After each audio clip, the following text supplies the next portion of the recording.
todos ustedes, que Dios les bendiga. Aquí estamos nuevamente en su programa. Estudiemos juntos la Biblia, así que ya vamos en el capítulo de Éxodo 1. Ya acabamos Génesis, así que ya vamos a empezar con Éxodo 1. Y pues vamos en el video número 45. Y pues es bonito que ustedes nos estén acompañando. Estamos muy emocionados, muy contentos de poder estar leyendo la palabra de Dios y que ustedes nos acompañen también. Esperamos que también ustedes los compartan. Es muy fácil ahora con la tecnología, ¿verdad?, de poder compartir la palabra de Dios. Ahí hay una flechita en su teléfono y pues usted le hace clic ahí esa flechita. No sé si ya sé que lo sabe, ¿verdad?, pero por si las dudas. Y lo transmite a todos sus contactos, a todos sus amigos, a sus vecinas, yo no sé, ¿verdad?, a los que tenga ahí en su teléfono. Cuánta gente todavía no conoce de Dios, cuánta gente necesita saber del amor de Dios. Así que estos videos están siendo preparados para que conozcamos juntos del amor de Dios y para que podamos juntos estar aprendiendo más y más de Él, ¿verdad? Así que, pues bueno, vamos en el video número 45, Éxodo 1, aflicción de los israelitas en Egipto. Bueno, antes que nada le quiero presentar a mi esposo, que aquí está nuevamente con nosotros, así que pues ore por nosotros para seguir adelante y que Dios los bendiga, ¿verdad? Nos bendiga y los bendiga a cada uno de ustedes que nos acompañan. Y pues leímos en Génesis 50:20 que José les dice a sus hermanos: vosotros pensáis mal contra mí, mas Dios lo encaminó a bien para hacer lo que vemos hoy, para mantener en vida a mucho pueblo. Así que así es lo que pasa en la vida de un cristiano, ¿verdad? Muchas veces vemos cómo el enemigo nos quiere destruir, pero Dios todo lo encamina para bien. Así que pues es hermoso el amor de Dios, cómo nos ama y nos protege y nos cuida, nos libra de todo mal. Y siempre nosotros aprendiendo de ese amor de Dios, ¿verdad?, que siempre está ahí protegiéndonos bajo sus alas. Así que pues vamos a empezar.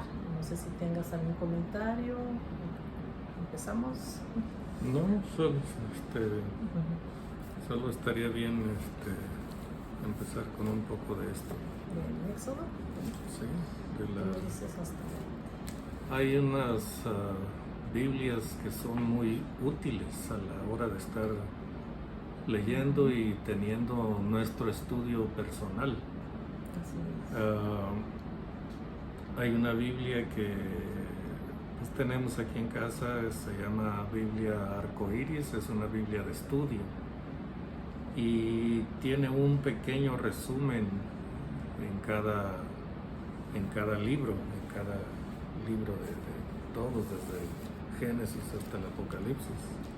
Un pequeño resumen que pone el contexto en el que fue escrito el libro. Por ejemplo, acá en Génesis, el pequeño resumen nos habla acerca del autor, quién fue el autor.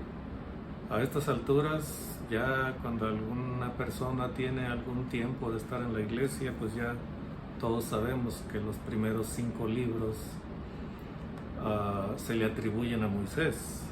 Moisés fue el gran profeta del pueblo de Israel. No había habido ningún otro como él. Y después de él no hubo otro, pero él fue el que dijo que Dios les iba a levantar al pueblo de Israel un profeta del calibre de Moisés, o sea, un gran profeta. Pero Moisés se coloca debajo de ese profeta cuando dice: a él oiréis. Amén. Entonces él dice, va a ser como yo, ese profeta va a ser como yo, grandes milagros, grandes obras, gran predicación, comunicación directa con Dios, porque así era Moisés. Moisés estuvo delante de Dios, Moisés vio la gloria de Dios, pero vio el resplandor de su gloria. La Biblia lo dice como ver las espaldas de Dios. Entonces no vio la gloria completa, vio solamente el resplandor de su gloria, un pequeño resplandor de su gloria, y el efecto que causó en Moisés es que la piel de su cuerpo, que había estado en contacto con esa luz, había absorbido esa brillantez, y cuando bajó del monte Moisés, su rostro brillaba, sus manos brillaban. Entonces estaban todos pasmados por lo que veían, cómo era posible que la piel brillara tanto, la piel de Moisés. Y Moisés lo que hacía era cubrirse para que no estuvieran absortos viendo la brillantez del rostro de Moisés. Entonces se cubría cuando enseñaba, cuando daba instrucciones y todo eso. Y después se descubría cuando ya había dado sus instrucciones, sus enseñanzas. Por eso se dice, decía el apóstol Pablo, que por eso no les brilló a ellos la luz del mensaje de la palabra de Dios, porque dice, era como si estuviera velado para ellos el entendimiento de las Escrituras. Y en el Nuevo Testamento Cristo viene y Él empieza a revelar lo que la Escritura dice acerca de Él. Entonces ya no es una sombra, la sombra que se estableció en el Antiguo Testamento, ahora es una realidad. Amén. El Hijo de Dios presente en carne aquí en la tierra. Entonces Moisés es el autor de los primeros 5 libros, y la fecha de escritura, bueno, pues va a ser la misma para los 5 libros, o aproximadamente la misma, entre el año de 1450 a 1400. Acuérdense, es cuenta regresiva, ¿verdad? Porque creemos muchos que la historia del ser humano empezó hace 6000 años. A cierta edad de Adán tuvo su primer hijo, entonces se descuenta eso y ya son menos, esa cantidad menos de los 6000 años, y así va bajando. Entonces en el año 1450 al 1400 antes de Cristo se calcula que ese fue el periodo en que fue escrito los 5 primeros libros de Moisés, o sea, los 5 primeros libros de la Biblia que se atribuyen a Moisés. Da un pequeño resumen aquí esta Biblia. Nos dice que de los capítulos del 1 al 11 registran, estoy haciendo una referencia al libro de Génesis, ¿no? El resumen del libro del Génesis, y es el resumen con el que vamos a empezar también el libro del Éxodo. Pero en el capítulo 1 al 11 dice, se registran los primeros años de la historia del hombre, desde la creación hasta la Torre de Babel. Son 11 capítulos solamente, pero abarca un periodo larguísimo de tiempo. Hasta la Torre de Babel fueron como 1800 años, o casi los 2000 años. Los capítulos 12 al 50 cubren unos 300 años y se centran en las vidas de los 4 hombres, o de 4 hombres: Abraham, Isaac, Jacob y José. ¿Se acuerdan que llegó un momento en que se hacía referencia siempre? Se decía, le dijo Dios a Moisés, yo soy el Dios de tus padres. Y le dice, el Dios de Abraham, de Isaac y Jacob. Esos 3 nombres van a estar ligados siempre cuando se les diga al pueblo, el Dios de tus padres. Yo me manifesté a tus padres, Abraham, Isaac y Jacob. yo aparecí a tus padres, o cada vez que dice esa expresión, el Génesis, a tus padres, está hablando de los tres, Abraham, Isaac y Jacob. Abraham, Isaac y Jacob, lo vemos después del Génesis, lo vemos repetido muchas veces, solamente que a veces es específico en decir a tu padre Abraham, a tu padre Isaac, a tu padre Jacob, a tu padre Israel. Pero siempre están esos tres nombres ligados después del Génesis, porque fue hasta el final del Génesis que se registró esa expresión, el Dios de tus padres, Abraham, Isaac y Jacob. Pero del capítulo 12 al 50 se incluye la vida de José, porque abarcó también un periodo, no un periodo, sino una actividad significativa la que hizo José. No es por nada llegó a Egipto esclavo, y de ser esclavo ascendió a ser gobernador de todo Egipto, solamente segundo en autoridad después de Faraón.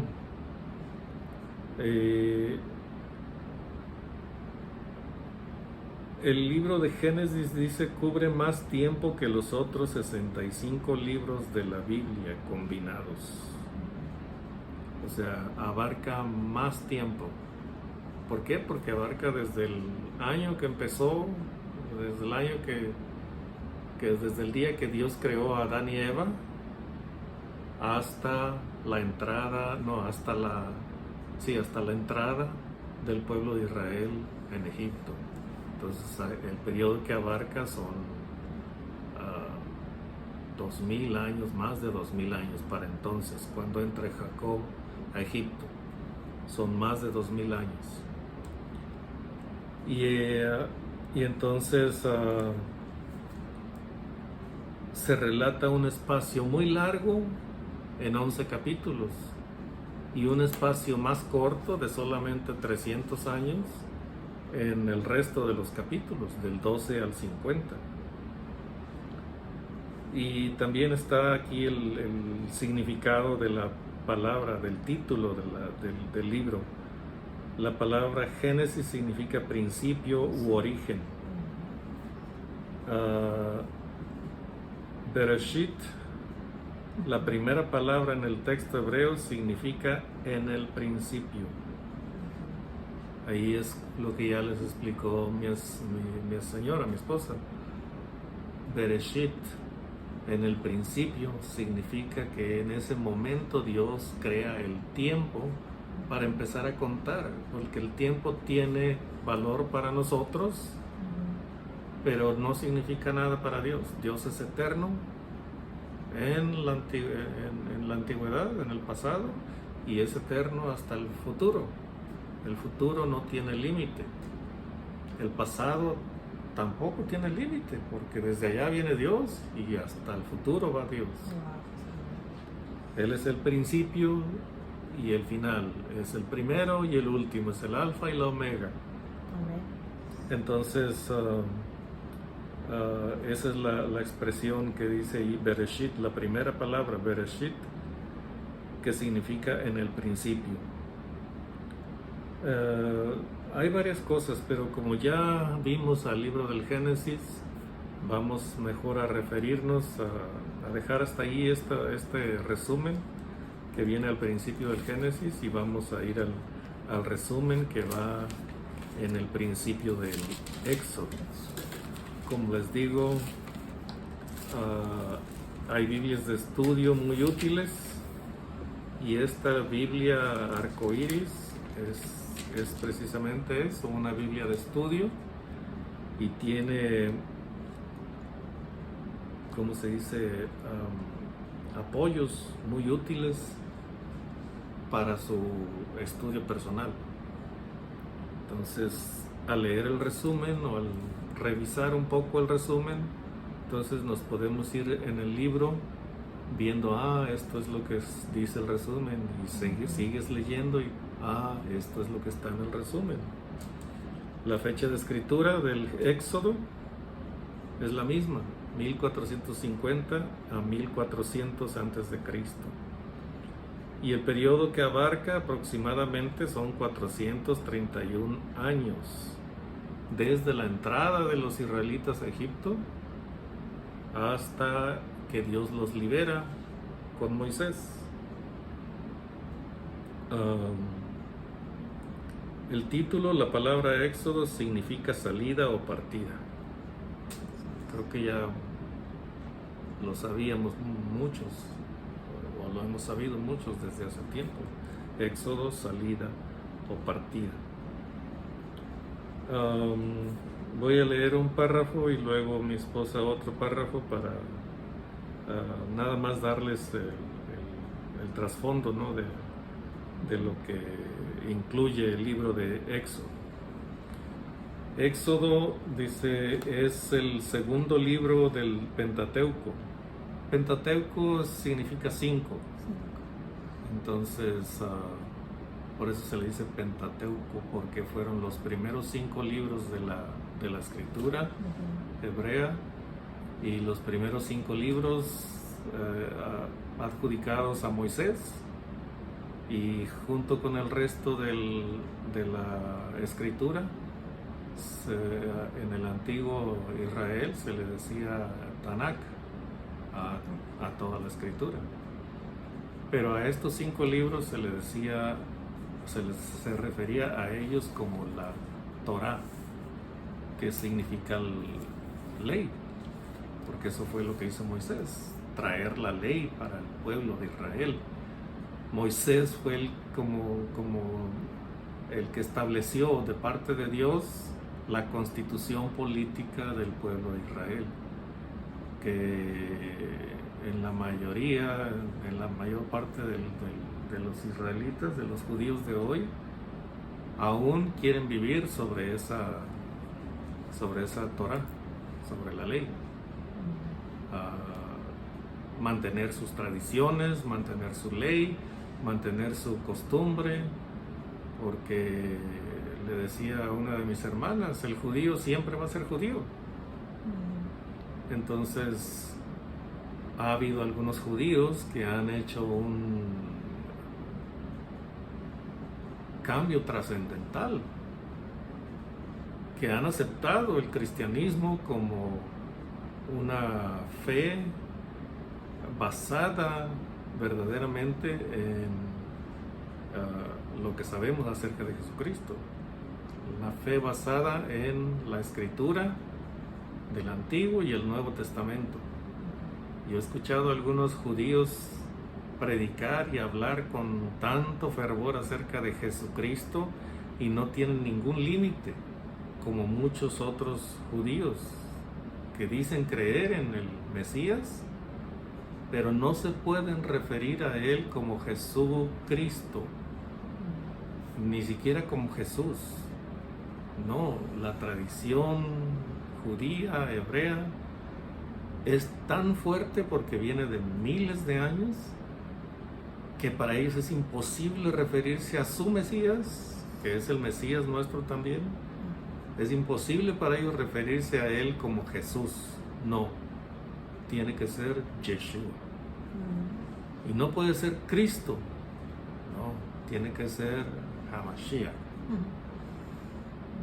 No pueden decirle a Pedro, Pedro, le dicen Cefas o le dicen Simón. A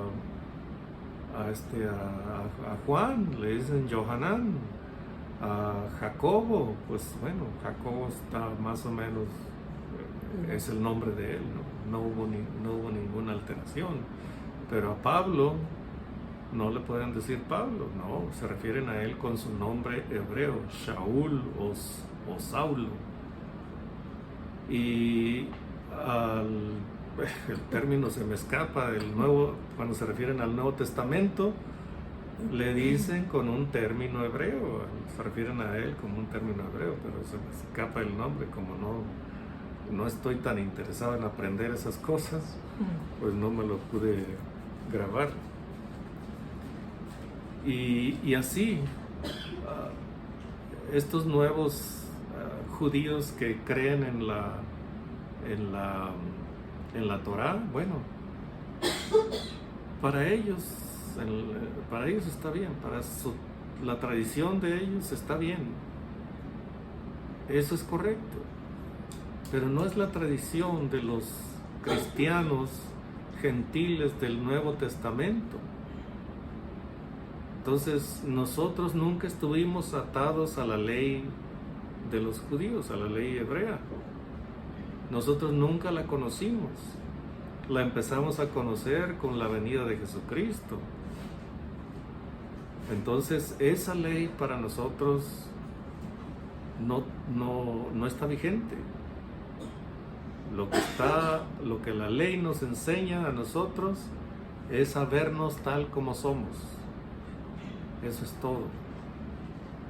Pero una vez que nos vemos tal como somos en ese espejo de la ley, que nos dice eres un pecador, estás condenado al infierno y estás apartado de la gloria de Dios y de su misericordia y todo eso, eso es lo que nos dice la ley.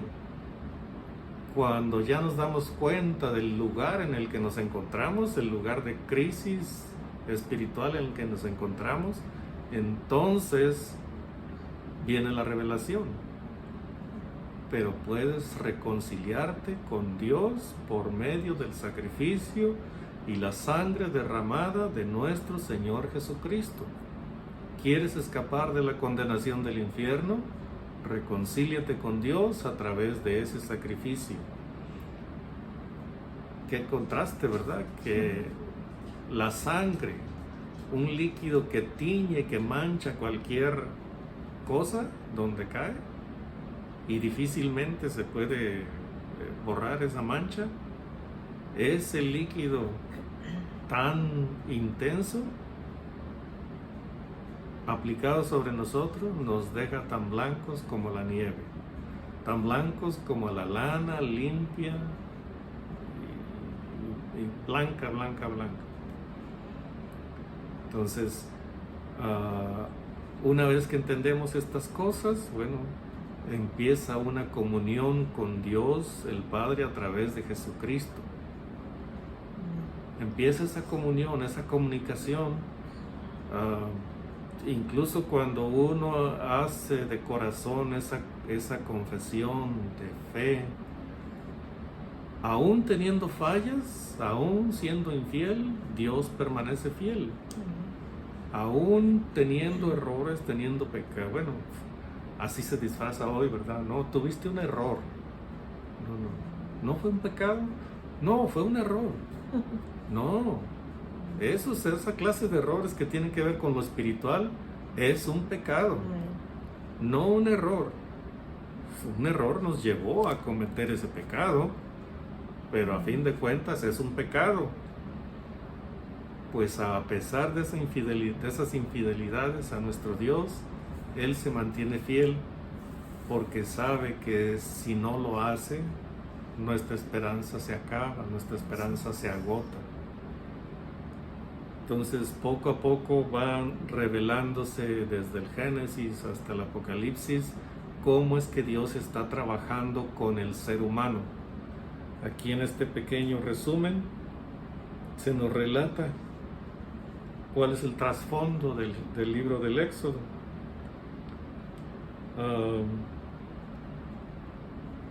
Dice, Éxodo es el segundo libro del Pentateuco, de los 5 libros de Moisés.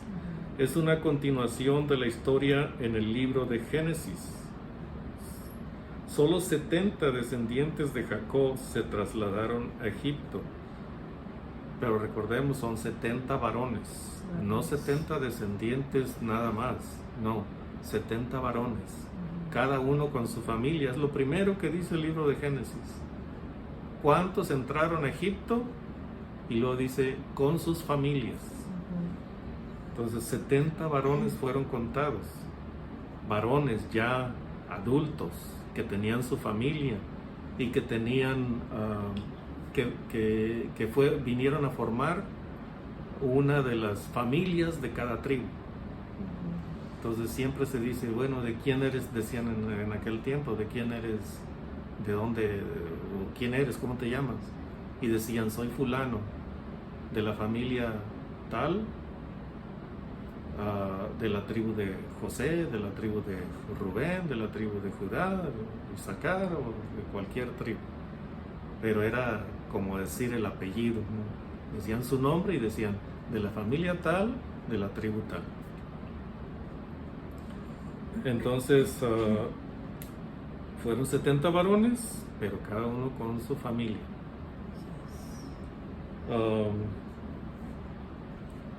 Pero luego de multiplicarse en gran manera, dice el relato, el trasfondo, fueron hechos esclavos de los líderes egipcios, quienes no recordaban a José, el hijo de Jacob. Durante los 4 siglos anteriores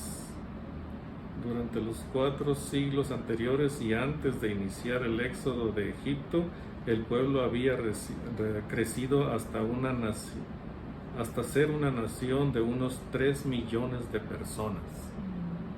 Eso es lo que estaba saliendo de Egipto. Entraron 70 varones con sus familias, pero salieron aproximadamente, según lo que dicen, como decían en mi rancho, los que saben leer,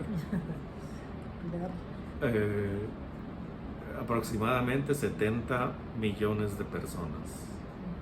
Se cuentan 600,000 y tantos varones adultos, pero por cada varón se considera una familia, ¿no? Con una esposa, con 1 o 2 hijos o más, y por eso se hace el cálculo de 3 millones. Algunos pastores yo he escuchado que dicen que hasta posiblemente 5 millones.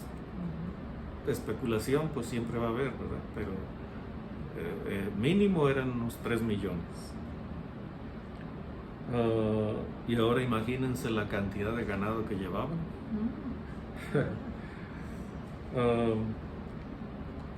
Lugar de escritura, por lo general se supone que Moisés recibió esta revelación mientras estaba en el monte Sinaí, en el desierto.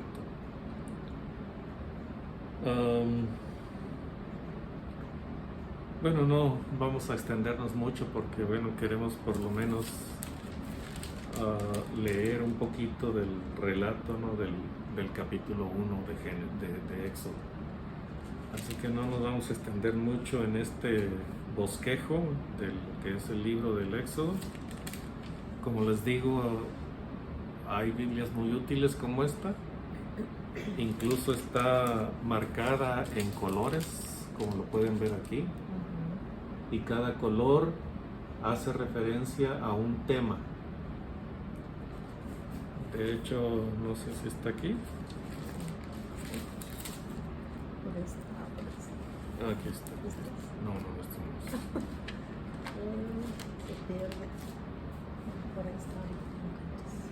Bueno, trae esta Biblia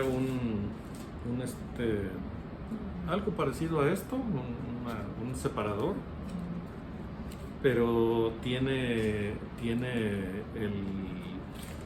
el significado de cada color en la Biblia. Algún tema es acerca de, aquí está, como este, lo pueden ver. Cada color representa un tema. Por ejemplo, el color, ¿cómo es este color? ¿Morado? Moradito. Bueno, morado claro.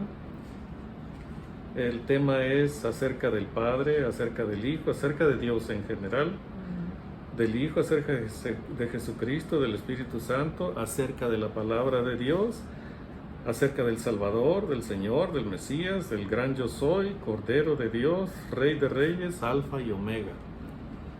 Eso es lo que, donde quiera que se encuentra ese color, es una referencia a Dios y a todo lo que tiene que ver con Dios. El color que sigue, que bueno, no sé, este color, ¿cómo lo definen ustedes? No es anaranjado. Es como magenta o algo así. Todo lo que tiene que ver con la obediencia y la alabanza y el servicio a Dios, y con la sabiduría, etcétera, etcétera. Los dones espirituales y los frutos del Espíritu, etcétera. Entonces varias es la utilidad de ¿cómo se dice? De esta guía. Cuando veas un color acá en tu Biblia, lo buscas aquí. Por ejemplo, el amarillo, que lo vieron ustedes, es acerca de la familia, genealogías, matrimonios, preocupaciones, incluso preocupaciones sexuales, acerca de hijos, de progenitores, etcétera, etcétera.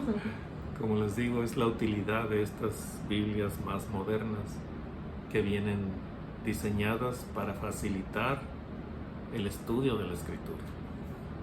Entonces, dejamos a un lado el resto del resumen y empezamos con el capítulo 1.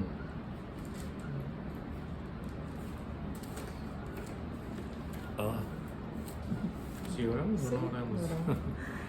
Bueno, oramos por la lectura que vamos a tener, aunque ya dijimos varias cosas, ¿no? de lo anterior. Bendito Dios y Padre, de nuevo estamos ante ti. Te agradecemos muchísimo, Padre, la oportunidad de hacer estos videos. Muchas veces hablamos de lo que hemos aprendido y sin tener muchas notas con nosotros, pues tenemos ya en nuestra mente las cosas que queremos decir, que han sido tan útiles para nosotros en el camino de la vida cristiana en el que tú nos has puesto, el camino de la fe en nuestro Señor Jesucristo. Ayúdanos a ser fieles al interpretar tu palabra, que si no tenemos una respuesta adecuada, que sea mejor que digamos, no sé, a inventar algo de parte nuestra, de nuestro propio corazón. Dirígenos tú, Padre, en esta lectura que vamos a tener y que nuestros hermanos también sean beneficiados de lo que aquí vamos a mencionar. La lectura que estamos haciendo es prácticamente un resumen, como dicen, una vista panorámica de lo que está contenido en estos libros. Y con cada capítulo, bueno, abarcamos ciertas cosas y hablamos acerca de del contenido del capítulo. Te pedimos que tú nos guíes, que tú nos des entendimiento, nos des sabiduría, que no nos dejes, Padre, caer en errores personales o en faltas de interpretación, errores de interpretación, y que sea mejor decir no sé, pero lo voy a investigar. Gracias pues, Padre, por tu ayuda. Dirígenos, enséñanos, que aprendamos tanto nosotros, los que damos este video, como nuestros hermanos que los ven. Dirígenos pues, te agradecemos por todo en el nombre de Cristo Jesús. Amén. Amén. Bueno, pues empezamos con Éxodo 1, aflicción de los israelitas en Egipto. Estos son los nombres de los hijos de Israel que entraron en Egipto con Jacob. Cada uno entró con su familia: Rubén, Simeón, Leví, Judá, Isaacar, Zabulón, Benjamín, Dan, Neftalí, Gad y Aser. Todas las personas que le nacieron a Jacob fueron 70, y José estaba en Egipto. Ahí se mencionan solamente los hijos de Jacob, pero en los capítulos anteriores, en el Génesis, cuando están llegando, se mencionan los cabezas de familia, no los patriarcas que formaron cada una de las tribus de Jacob, sino los cabezas de familia de cada tribu. Se hace mención de esas 70 personas, y cada uno ya adulto, ya padre de familia, jefe de familia, cada uno con su familia. Y el 6 dice: y murió José y todos sus hermanos y toda aquella generación. Y los hijos de Israel fructificaron y se multiplicaron y fueron aumentados y fortalecidos en extremo, y se llenó de ellos la tierra. Entre tanto se levantó sobre Egipto un nuevo rey que no conocía a José, y dijo a su pueblo: He aquí el pueblo de los hijos de Israel es mayor y más fuerte que nosotros. Ahora pues seamos sabios para con él, para que no se multiplique y acontezca que viniendo guerra, él también se una a nuestros enemigos y pelee contra nosotros y se vaya de la tierra.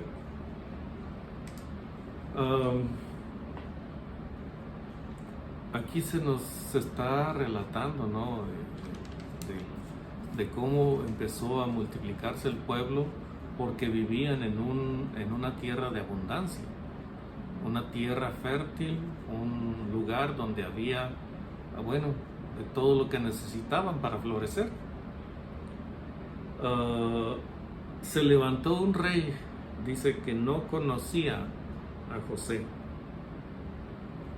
La referencia es que puede ser que no lo conocía literalmente, un rey que nació después de todo el conflicto de los 7 años de hambre y se levantó como rey después de cierta edad y no conocía a José. Es la explicación que, bueno, yo he escuchado de algunos pastores. Pero también la referencia es que ese rey no le importaba lo que José había hecho. No le importaba, que a lo mejor lo conocía porque pues estaba en las crónicas de Egipto, pero no le importaba lo que había hecho José. A él le importaba su posición, mantener su posición y mantener a su pueblo, a los egipcios, como gente superior, como gente especial.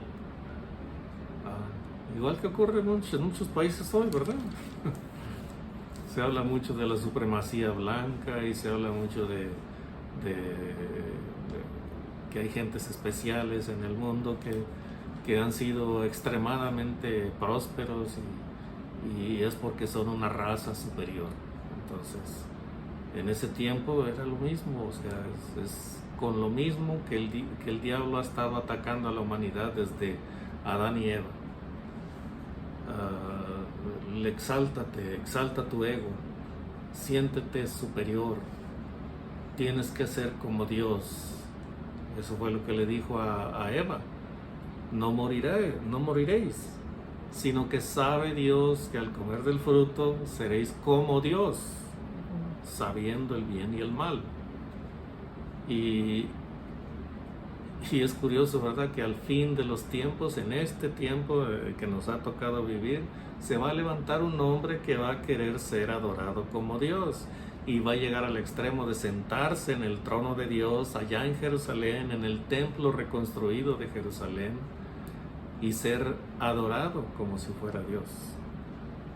Pues aquí está lo mismo, un rey que quiere ser considerado lo máximo. ¿Qué diferencia con el rey anterior, el rey que conoció a José? Así es. ¿Qué diferencia? Ese rey le dio a José toda la autoridad en Egipto y le dijo: solamente respeta mi trono, en eso yo voy a ser mayor que tú, pero en todo lo demás tú vas a tener la autoridad máxima.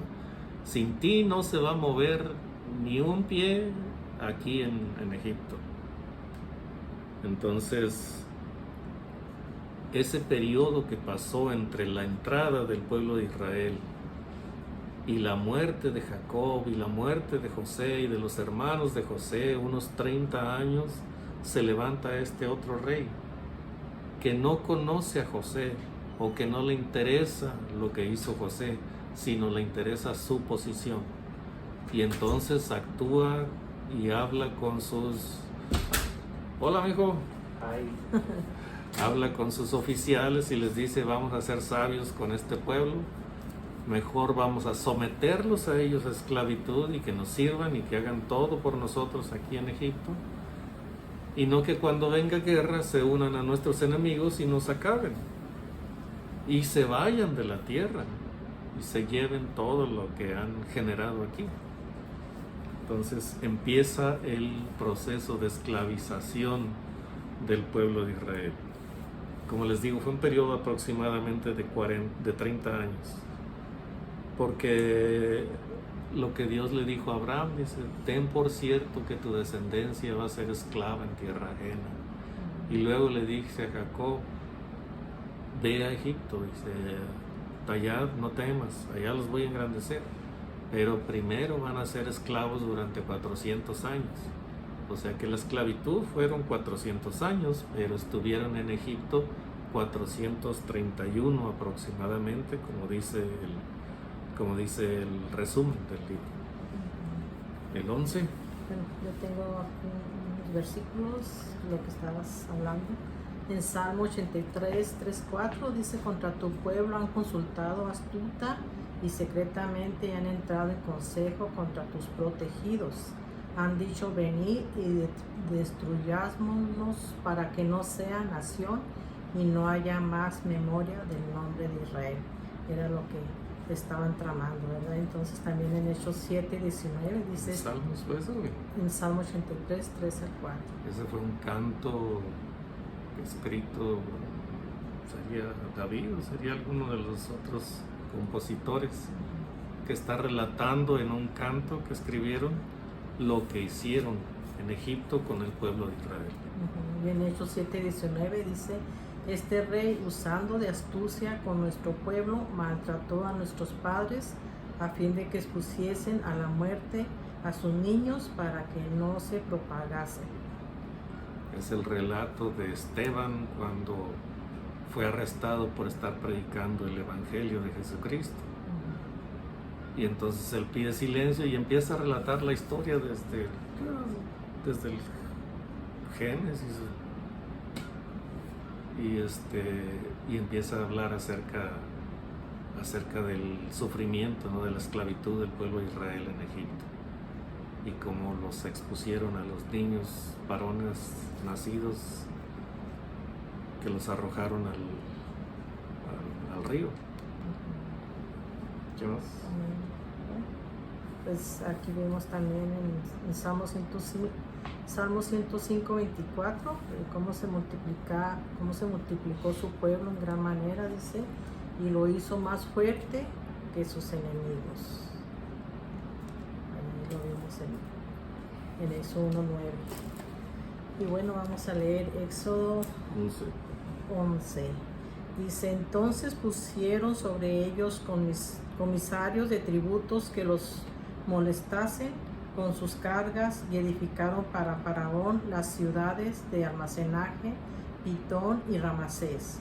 Pero cuanto más los oprimían, tanto más se multiplicaban y crecían, de manera que los egipcios temían a los hijos de Israel. Y los egipcios hicieron servir a los hijos de Israel con dureza, y amargaron su vida con dura servidumbre en hacer barro y ladrillo, y en toda labor del campo y en todo su servicio, al cual los obligaban con rigor. Y habló el rey de Egipto a las parteras de las hebreas, una de las cuales se llamaba Cifra y otra Júa, y les dijo. Antes de continuar, o sea, el proceso de esclavización fue también paulatino, fue lento, no fue de la noche a la mañana.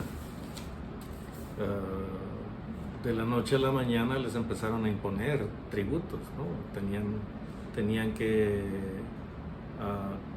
trabajar para producir alguna cosa, como en este caso el ladrillo, y les empezaron a imponer esas cargas que, bueno, los hijos de Israel como extranjeros en Egipto pues tenían que hacer. Y al principio pues fue una carga pues pesada, ¿no? Pero ¿cómo se dice? Posible. O sea, pesada por el trabajo que se tenía que hacer, pero algo que podían hacer. Pero luego les impusieron otra carga más grande, y luego pues cuando no querían hacerla porque era mucho trabajo, pues venían con el ejército.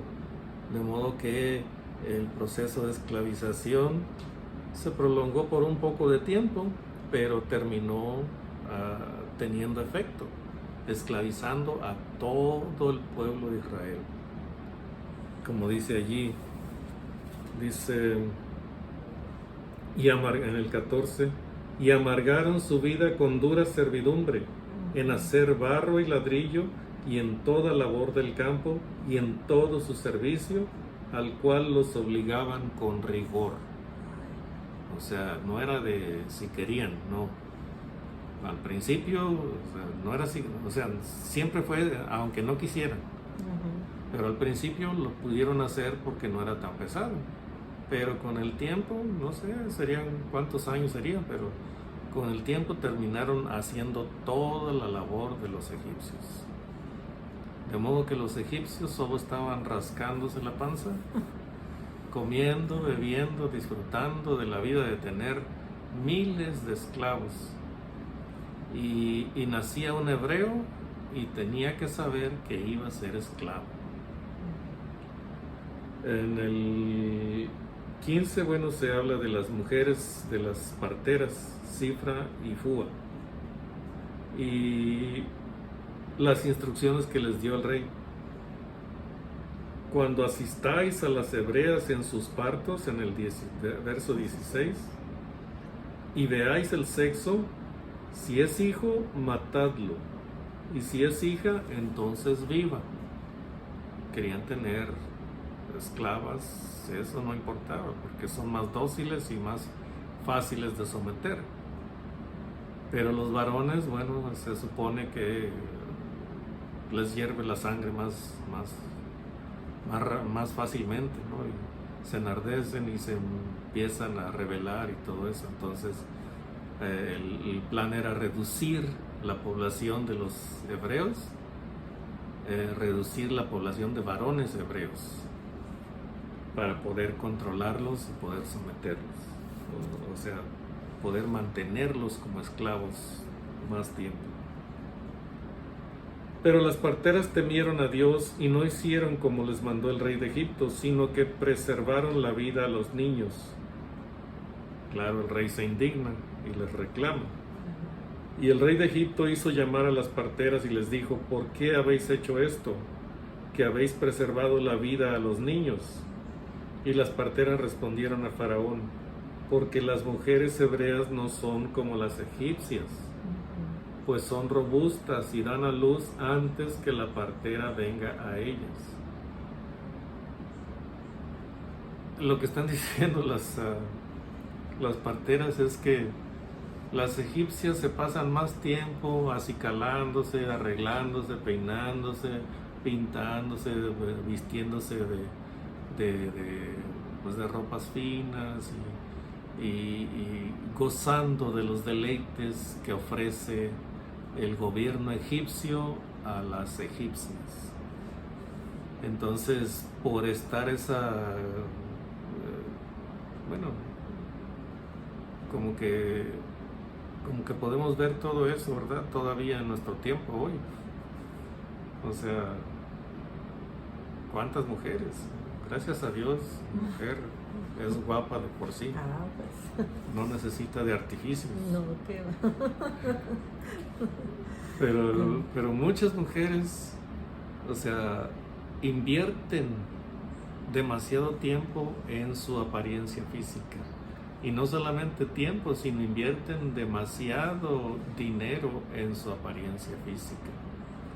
Y esto de las egipcias, esta pequeña frase que dice las hebreas no son como las egipcias, que dice que las hebreas son más robustas, está diciendo que las egipcias no eran tan robustas y que las egipcias por eso necesitaban la asistencia de las parteras para tener sus hijos, y no como las hebreas, que eran robustas y parían sin necesidad de parteras. Y claro, eso lo utilizaron ellas como excusa para defenderse, para protegerse, ¿no? de la ira del rey. Y aunque ellas sí llegaban y atendían a las mujeres en sus partos, pero ellas no quisieron matar a los varoncitos. Entonces Dios les da recompensa por haber sido valientes de cuidar la vida o de respetar la vida de los varones. Y Dios hizo bien a las parteras, y el pueblo se multiplicó y se fortaleció en gran manera. Y por haber las parteras temido a Dios, Él prosperó sus familias.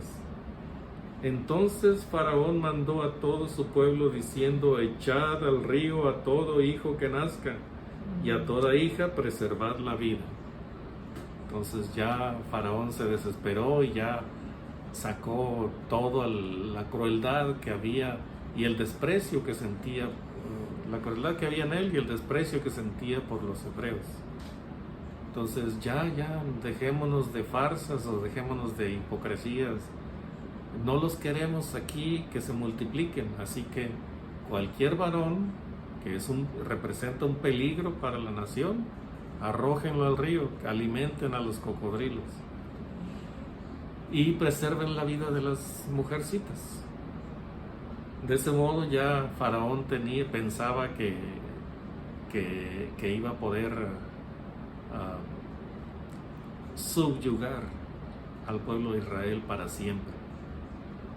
Y si nos damos cuenta, o sea, aquí en este capítulo, nada más en el 1, ya pasaron casi los 400 años. Ya serán como 300 y tantos, 300, algo así. Porque en el segundo capítulo se relata el nacimiento de Moisés. Entonces, cuando Moisés dirige al pueblo a salir de Egipto, él tiene 80 años, así que 400 años menos 80, estamos hablando de 320 años que el pueblo ya había vivido en esclavitud. Aquí en el capítulo 1 no se dice cuántos años fueron, pero ya al leerlo entendemos que todo ese tiempo había pasado ya. Entonces terminamos el capítulo 1. Amén. Pues ojalá y les haya sido de mucha bendición. Estamos aprendiendo juntos, ¿verdad? Bastante del amor de Dios, y espero que pues usted se siente también con nosotros a estudiarlo y que lo termine, ¿verdad? De ver cuando lo esté estudiando, ¿verdad? Que lo termine, no lo deje a medias cuando lo esté viendo, y póngale mucha atención, ¿verdad? Que Dios nos ayude para poder cada vez más y más a aprender de su amor, de su misericordia. Y pues bueno, esperamos que tengan un día súper, mega bendecido. Hasta un nuevo video.